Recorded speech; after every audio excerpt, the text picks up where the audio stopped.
Hello, riders and not. Hello from beautiful Montenegro. I just spent 3 days on Royal Enfield Himalayan 450, touring in this incredible country.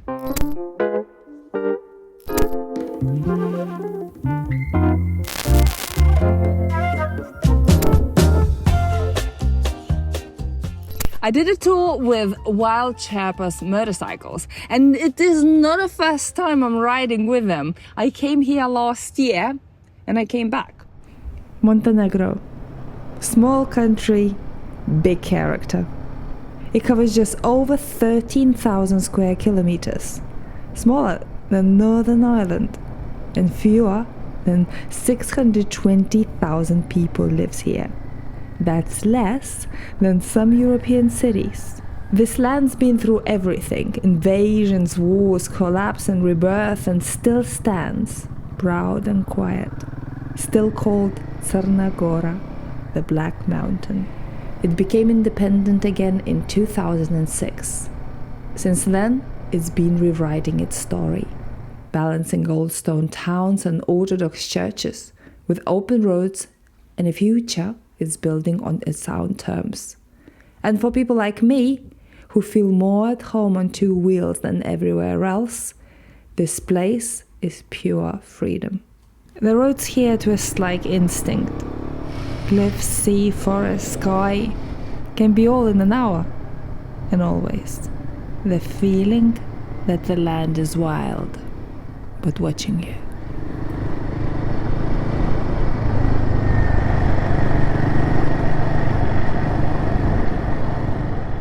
Wild Sherpa's tour started exactly how it should. After visiting a couple of beautiful coastal spots, chasing blue sky running from the rain and clouds, we ended up riding off the tarmac. No warm-up, no gentle start, just gravel, loose, dusty, and winding into the hills. If you are used to smooth roads, Montenegro throws you out of your comfort zone fast.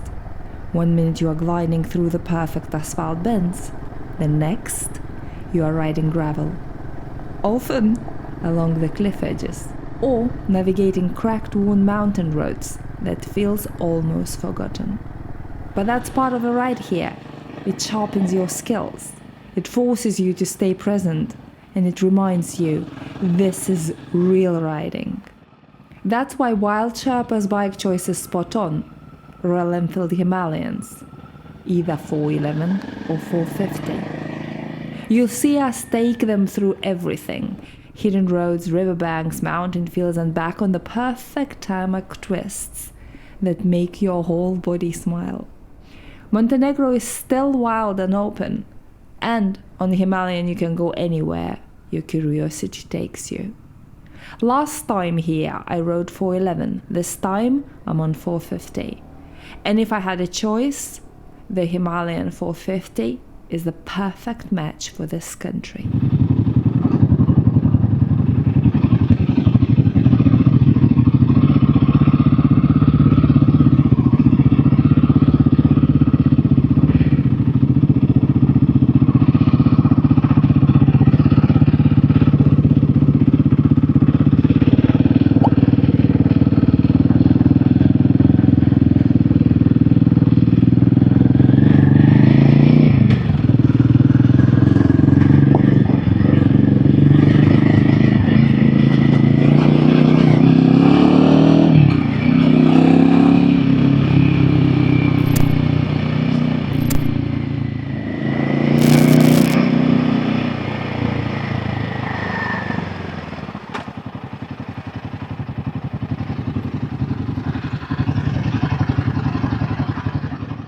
Kotor is one of the oldest towns on the Adriatic coast.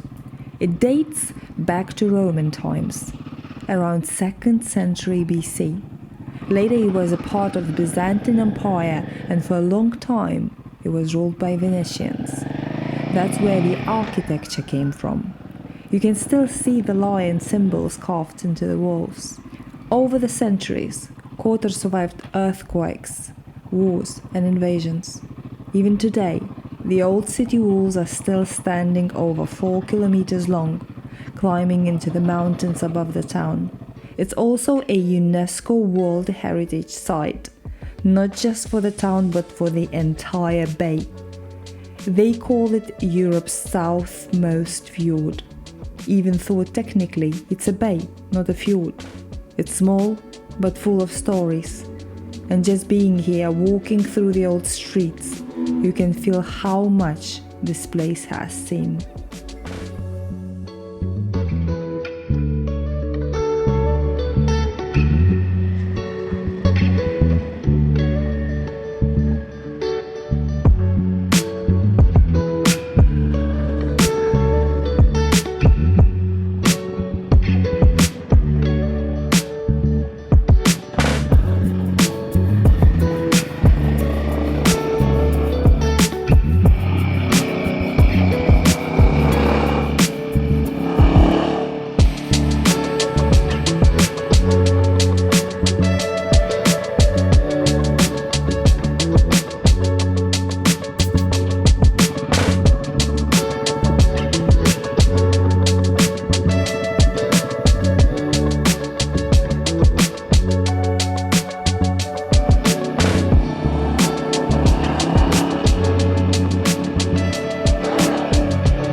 Right after Kotor, we took an old R1 road, known as a Kotor Serpentine or King Nicholas Road.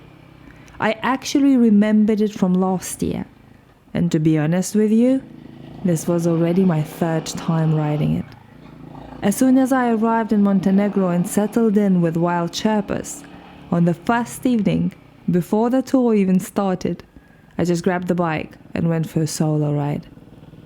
It's about 8 kilometers of tight switchbacks carved right into the mountain, 16 hairpin bends, climbing from 400 meters to almost 900 in just a few turns. It's narrow, exposed, no guardrails in many places, and the views are unreal. Every corner gives you more sea, more cliffs, more feeling, more adrenaline. It's the kind of a road that reminds you why you ride. Not long after the sun and those wide open views, the road disappeared into a thick fog. One moment it was golden light and sea below, and the next, you could barely see a few meters ahead. Riding in the fog is a strange feeling. Everything gets quiet. You start listening more. To the bike, to yourself, and to a mountain. The road becomes a line of trust, not sight. It's slower, it's denser, but kind of magical too. You don't ride for the view anymore, you ride for the experience. And that's the thing about Montenegro. It always reminds you the wild is still out there. Straight from the thick fog, we rolled into a smooth, freshly laid tarmac, wide open, the kind of a road that you dream of riding. But not for long. It quickly turned tighter, rougher, more unpredictable. We kept climbing higher and higher up the mountain until we reached the very top, as far as you can go on wheels.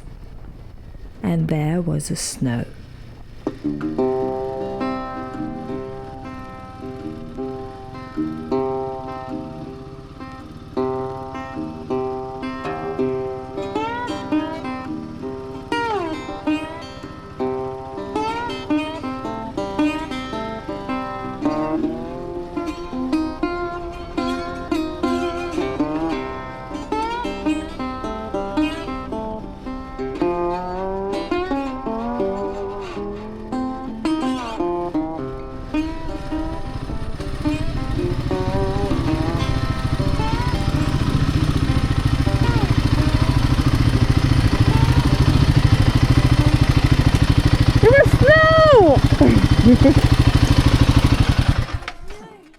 This was the home we stayed at for 2 nights. And what is amazing about this is up the mountain. And wherever you go, it's beautiful curvy roads.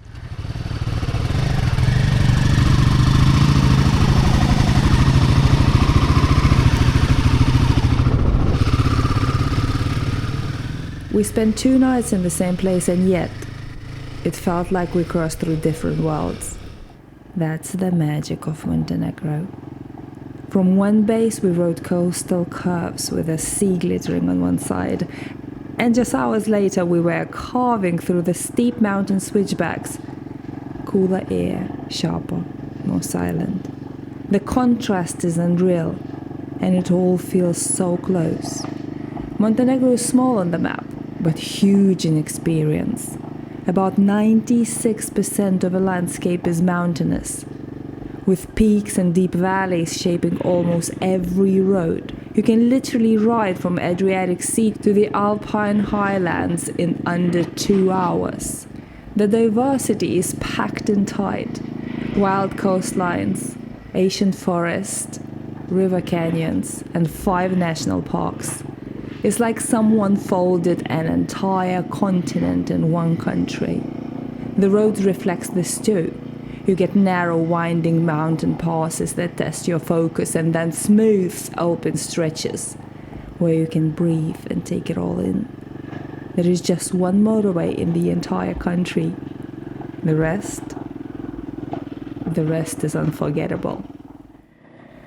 It's one of the few places where you can ride through 5 landscapes in a single day, where a single turn changes everything, and yet there is still a sense of space and calm. We stopped at this incredibly beautiful spot by the river, which is here. And we will go all the way up, somewhere here. That's a monastery that we're going to, all the way up the mountains.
This was hands down the scariest road I rode in Montenegro. Scary as fuck. Everything about it pushed me way out of my comfort zone. Loose gravel, sharp hairpins, cliffs with no barriers, and we were so high up in the mountains. My brain just kept saying, go slow, go safe, and stay as far from the edge as possible. It's funny, looking back at the footage now, it doesn't even look that bad. But in the moment, I was honestly terrified.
So the border between Montenegro and Bosnia, but we can't go through because they only allow people with like locals to go through. It's kind of a local border. It's not an international border. So we're just gonna go back. I just wanted to show you this place because it's like so beautiful. In the past few days on the tour, we lived a few weeks worth of riding experiences because Jeffrey from Wild Sherpas picked so well 8 different roads, different views, surprising us around every single corner. And it is something that we will never forget. Everybody, including the pillion, who spent 3 days riding with Jeffrey, enjoyed it. And I know that I want to come back to Montenegro and ride with Wild Sherpas next year again. And I invite you to come with me. I'll release the dates as soon as possible because I want to organize it early enough so a few of you who are willing to join me will have an opportunity to book that early and to share this incredible adventure with me next year. Also guys, I decided to do a separate episode of why Royal Enfield Himalayan 450 is a great bike for touring. I want to tell you 10 reasons why this is a wonderful bike and probably a perfect bike for a country like Montenegro when you changing the roads constantly, when you're challenging yourself a bit and sometimes more than a bit, and when you want to explore a wonderful country that has so much to offer.